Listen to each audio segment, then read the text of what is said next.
Are you even listening to me? I asked, feeling frustration bubbling up inside. We were discussing our daughter's career path for her senior year of high school, but my husband Dave was distracted by his phone. I'm talking about something important here, I said, trying to keep my voice calm. Dave glanced up briefly. If she wants to go to college, she'll have to pay for it herself. I don't have money to throw away on a daughter who can't even take care of her own grandmother. I stared at the screen of his phone, bewildered by what I saw. What on earth does he mean? I thought, my mind racing. Dave and I had been married for 18 years, and our only daughter, Anna, was a sophomore in high school. Things had been going well. Anna was studying hard, and we were managing a peaceful life together. But there was one issue that continued to gnaw at me, my mother-in-law, Judy. When I married Dave, my own mother passed away soon after. At the funeral, Judy had made a series of inappropriate comments. "Mom, you're my son's wife now. Don't waste your tears on this," she had said, completely insensitive to my grief. Her comments didn't stop there. The reason she died so young was because of her own bad behavior, Judy had added, making a mockery of my mother. I was stunned into silence, and Dave, furious at his mother's cruelty, had told her to leave. Since then, we had cut off contact with Dave's side of the family. My anger towards Judy had dulled over time, but the thought of never seeing them again lingered. They were, after all, Anna's grandparents. Then we received the news of my father-in-law's death. Despite the strained relations, we attended the funeral. Judy, who I hadn't seen in years, appeared frail and grief-stricken. She seemed genuinely heartbroken, and I wondered if she was truly mourning the loss of her husband. A few days later, after the funeral and the inheritance matters were settled, Dave came home with a proposal. "I think we should move in with Judy," he said. "She's alone now, and my mother is very depressed." I considered Judy alone and grieving. Maybe she was feeling the weight of her loneliness more than I had realized. I understood why Dave was concerned for Judy, and after some consideration, I agreed that moving in with her might be the right thing to do. So we packed up and relocated to my in-laws' house. At first, I was hopeful. "I'm looking forward to living with you, Judy," I said, but Judy's response quickly soured my optimism. "You haven't done much as a wife so far, so you better start making up for it," she said sharply. "And while you're at it, make me some tea. Can't you see I'm feeling down? You need to be more considerate." I was taken aback by her harshness. I had moved in with the intention of easing her loneliness, but her attitude was anything but welcoming.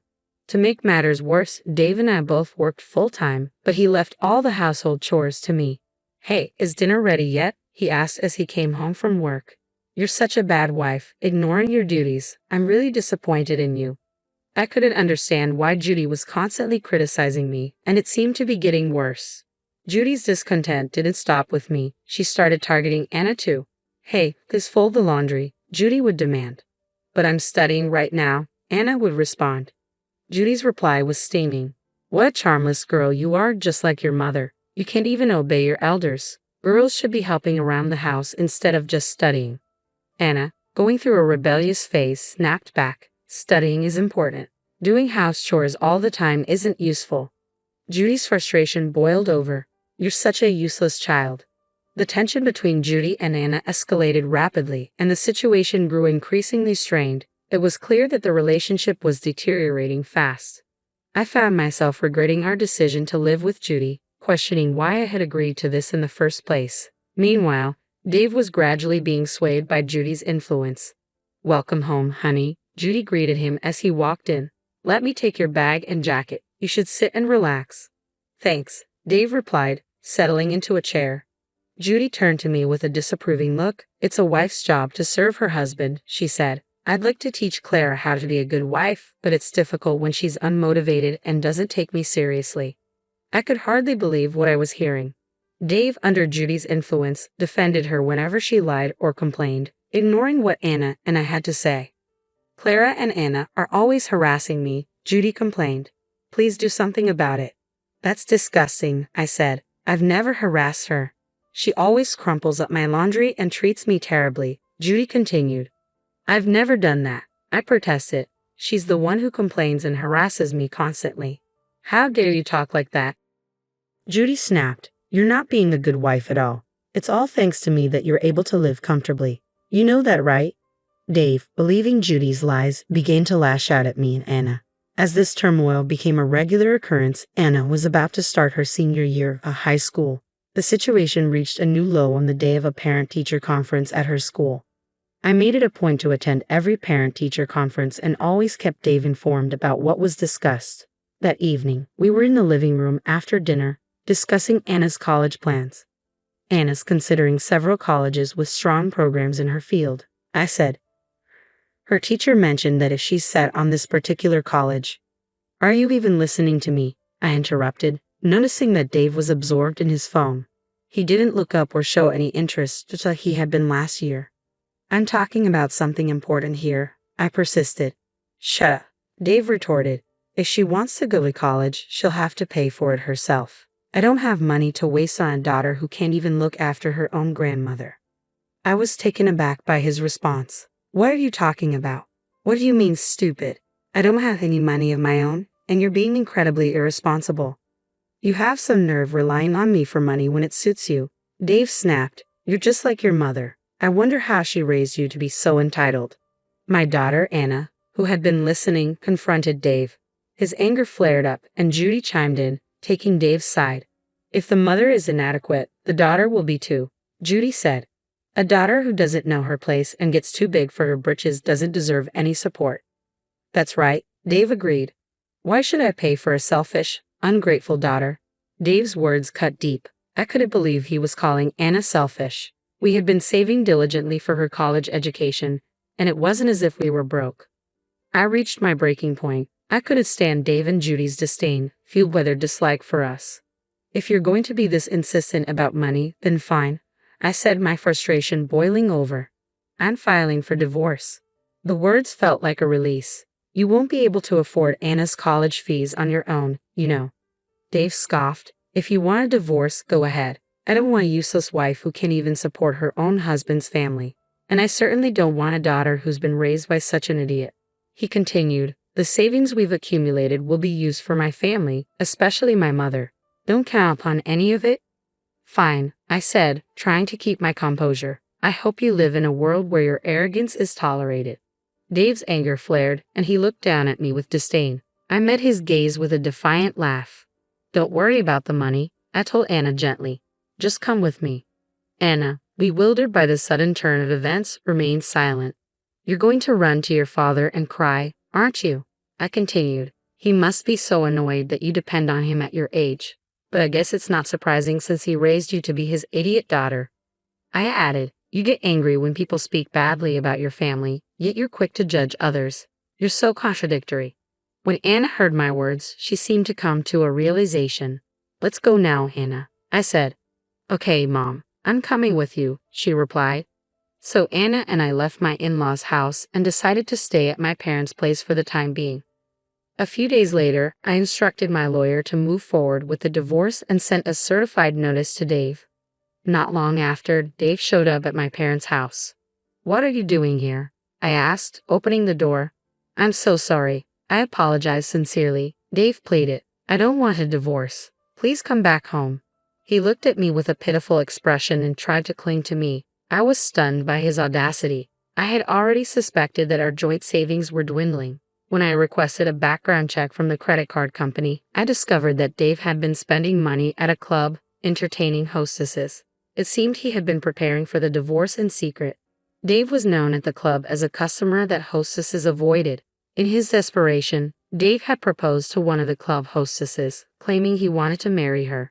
I'm going to divorce my wife, so marry me, he had said. What are you talking about? The hostess had replied, clearly uninterested.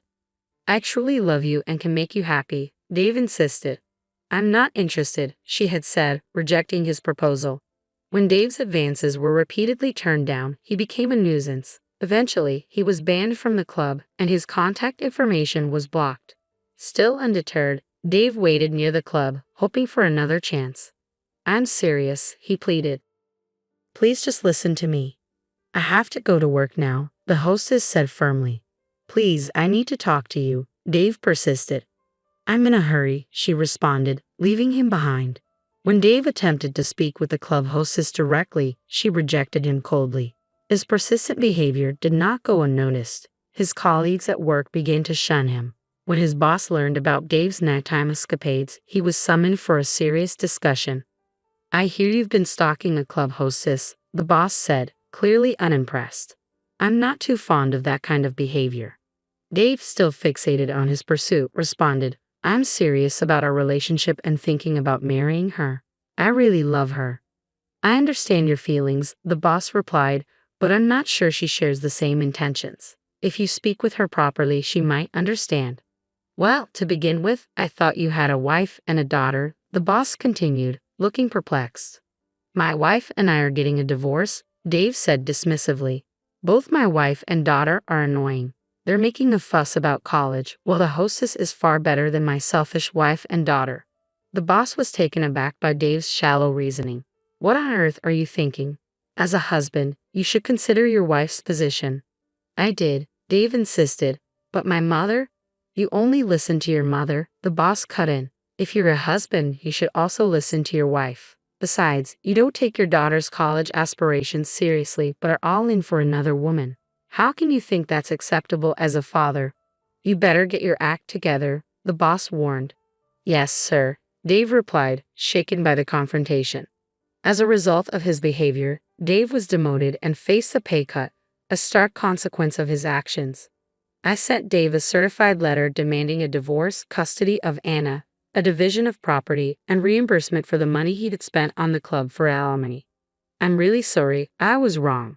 Let's start over," Dave pleaded when he received the letter. "Even if we don't divorce, you still owe me for the money you spent behind my back," I replied firmly. "What?" Dave was taken aback by the mention of the money. I could see his surprise was more about the financial burden than any genuine desire to reconcile. His reluctance to pay and his insincere offer to make amends showed that he had no real intention of making things right. With a sigh of frustration, I said, "I manage all the house chores, look after Anna, and take care of your own mother. I can't possibly go back to someone like you, who decides our future based on whims and then plays around with younger women." Dave stammered. I made it clear that there was no chance of reconciliation. Just then, Anna came around from the back of the house. "I'm really sorry," Dave said, turning to her. "I'll be a good father. Let's start over." Anna looked at him with cold disdain. "Do you have any idea what I've been going through these past few months? If you think a simple apology can fix everything, you're mistaken. Just because I'm in high school doesn't mean you can belittle me. A father who jeopardizes his daughter's future while spending money on other young women is both creepy and gross." Dave was visibly shocked by Anna's harsh rejection. He slumped his shoulders and left, completely defeated. Soon after, Dave fell into a deep depression, unable to cope with the gravity of his situation. "I've grown weary of middle-aged men who blur the lines between reality and fantasy." Dave's persistent attempts to reconcile were futile. Even the hostess he pursued rejected him. Eventually, Dave accepted the terms and paid the fees I claimed. The money he spent on the club and the alimony was covered by my ex-father-in-law's inheritance, but it wasn't enough. The remaining balance was paid in installments. The monthly alimony and child support payments became a struggle for Dave, especially after his pay cut at work. After the divorce, Judy came to visit me at my parents' house. "You've made my life so difficult," she said, her voice sharp. "I've forgiven you, so you should forgive my son and come back home." Judy's accusations and screaming at the front door left me exasperated. I was fed up with my selfish mother-in-law who always looked down on me. I called Dave, who rushed over to pick up Judy. "Mom, what are you doing?" he asked, bewildered. "I'm telling your stubborn wife to get her act together," Judy replied, still fuming.